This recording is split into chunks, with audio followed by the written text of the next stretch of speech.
미리 싹을 자를 수도 있었을 거라고 생각하진 않으시는지요? 이 세상에서 틀린 의견을 말했다고 해서 감옥에 잡아넣으면 언론의 자유가 있을 수가 없죠. 경쟁자들이 악을 행한다고 해가지고 나도 악을 행하면 우리가 처음에 선을 행하려고 했던 그 의지는 어디로 가는 거죠? 이명박 정권이 탄생한 것은 노무현 대통령 탓이라는 주장, 그래서 노무현 정권을 비난하는 신박한 논리가, 지금 들으면 정말로 신박하고 말도 안 되고 기괴해 보이는 바로 그런 논리가 그 당시에는 만연해 있었습니다. 국민의 정부나 참여정부의 직무유기인가 아닌가 싶습니다. 그게 그런데 당시로선 전혀 우스운 게 아니었습니다. 모든 것이 노무현 탓이다 라는 분위기가 있었던 데다가 노무현이 모든 비민주적인 권력수단을 놓아버렸기 때문에 강성 진보 지지자들로부터 큰 비난을 받는 분위기가 실제로 있었습니다. 직무유기인가? 유시민 이사장님의 인터뷰입니다. 2메가바이트 정부가 태어난 이유 중에 하나가 참여정부의 직무유기인가 아닌가 싶습니다. 사정기관들 있지 않습니까? 국세청이라든가 그런 곳들. 심지어는 일찍이 BBK라는 사건을 캐가지고 했었다라고 하면은 과연 이 정권이 태어날 수 있었을지, 그런 것들에 대해서는 어떻게 생각하시는지요? 미리 싹을 자를 수도 있었을 거라고 생각하진 않으시는지요? 예, 이게 이제 니네들이 집권하고 있을 때는 왜 이명박 대통령이 하는 것처럼 그렇게 국가정보원, 검찰, 국세청 이런 권력, 경찰청 이런 데를 써가지고 야당 의원 뒷조사하고 라이트 우익들 단속하고 그렇게 발본색원을 못했냐, 그런 이제 말씀이신데, 그건 올바른 게 아니죠. 민주주의의 요체는 수단의 정당성에 있다고 보는 거죠. 그러니까 목적의 정당성은 누구나 다 자기가 지향하는 목적이 정당하다고 주장할 수 있습니다. 어떤 악한 세력도 악한 목적, 누구나 볼 때 악한 목적을 내걸고 나쁜 짓을 하지는 않아요. 그 사람들이 안 받아들이니까. 그러니까 누구나 다 지향과 목적은 좋게 들리도록 한다고요. 그런데 그 세력이 악의 세력인지 아닌지를 판별하는 기준은 아주 예외적인 경우에 지향성 자체만 봐도 알 수 있는 경우가 있지만, 그렇지 않은 경우에 예컨대 경제 살리기 이런 게, 일자리 만들기 이런 게 악한 목적이 아니잖아요. 그죠? 예컨대 외국인을 죽이자든가, 그죠? 예, 극우파들이 그러는 것처럼 이런 거는 목적 자체가 나쁘니까 알아보기 쉬워요. 근데 그 자기가 내세운 선한 목적을 위해서 나쁜 수단을 동원하는 집단이 악의 세력이에요, 그게. 민주주의나 선거 이런 것들은요, 적대 관계를 경쟁 관계로 바꿔놓은 거거든요. 그러니까 전쟁을 게임으로 바꾼 겁니다. 옛날에는 정치 권력을 둘러싼 다툼이 한번 벌어지면 반드시 총칼로 피를 봤죠. 적대 세력에 대해서는 3족과 9족을 멸하고, 그렇게 인류 역사에 늘 수만 년 동안 그렇게 해오던 게 이제 불과 200~300년 전부터 제한적인 수단, 헌법과 법률이 규정하고 있는 적법한 수단을 사용해서 경쟁하는 게임으로 바뀐 거거든요. 참여정부나 국민의 정부는 게임을 한 거죠.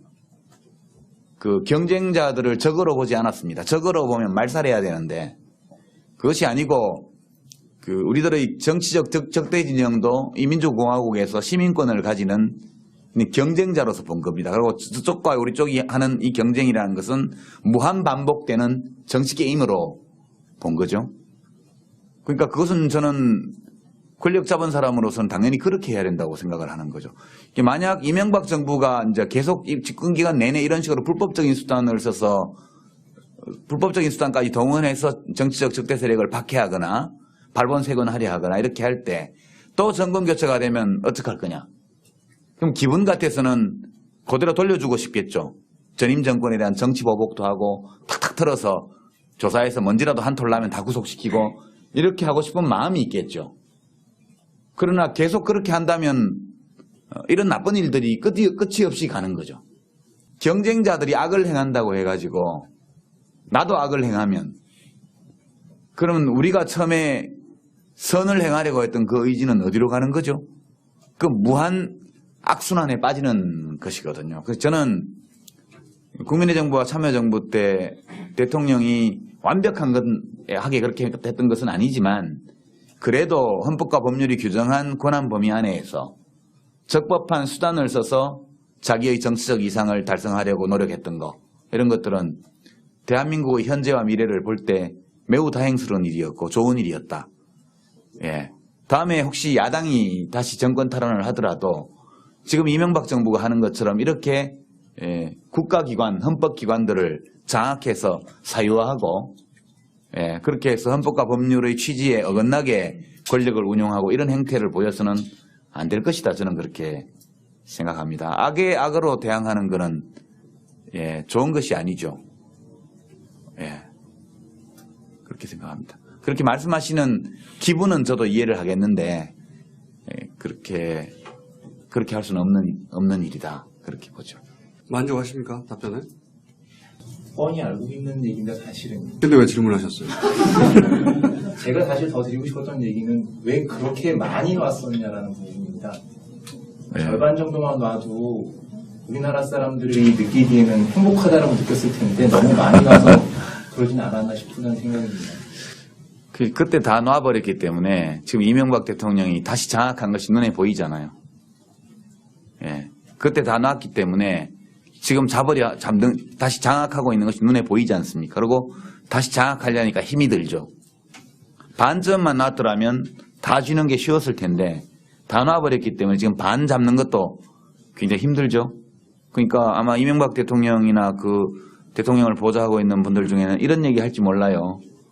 지난 좌파 정권 10년 동안 국민들 버릇 다 망쳐놨다. 이런 식으로 얘기할 겁니다. 아마 자기들끼리. 도대체 30살 먹은 백수 청년 하나 잡아넣는데 이렇게 나라가 시끄러우냐. 미네르바 박아무개 씨 같은 경우에. 그 자기들이 옛날에 집권하고 있을 때 그 정도 잡아가는 건 일도 아니었거든요. 그런데 말하자면 노무현 대통령을 저격하는 그림을 그린 사람을 놔뒀잖아요. 고발도 하지 않고 고소도 하지 않고 인지수사도 안 하고 놔뒀지 않습니까? 그때 우익신문에서 그 만평 낸 거를. 그랬기 때문에 지금 미네르바를 잡아넣는 것이 야만 행위로 보이는 거거든요. 이 세상에서 틀린 의견을 말했다고 해서 감옥에 잡아넣으면 언론의 자유가 있을 수가 없죠. 틀린 의견을 말하는 것에 대한 처방은 올바른 정보를 제공하는 게 처방이겠죠. 그런데 이 정부는 자기들이 보기에 틀린 정보를 말했다, 틀린 이야기를 했다고 해가지고 그것에 대해서 올바른 정보를 제공해서 대응하는 것이 아니라 새벽에 집에 있는 데 가서 가족들 앞에서 기자들 잡아오고 길거리에서 PD들 납치하듯이 체포하고 이렇게 하고 있지 않습니까? 사람이 다 올바른 말만 해야 된다면 누가 겁이 나서 언론의 자유, 표현의 자유를 행사하겠어요? 놔버린 게 정권으로서는 단기적으로 손해였을지 모르겠으나 대한민국으로 볼 때는 손해볼 줄 뻔히 알면서도 권력기관을 놔버린 것, 이런 것이 매우 잘한 일이다. 저는 그렇게 생각합니다. 정권 뺏겼지만 그거 장악하고 있었다고 해서 안 뺏겼다는 보장도 없고요. 그렇습니다. 이명박을 탄생시킨 책임을 노무현에게 물으며 원망과 비난을 쏟아내는 진보 지지자들의 심정을 이해합니다. 단 하나 말씀드리고 싶은 것은 그 노무현이 그렇게 무르게 나올 수밖에 없었던 것은 원칙과 수단의 정당성, 바로 그 중요한 가치를 지키기 위해서였었다는 것. 그 점은 명백히 알아주셨으면 좋겠습니다.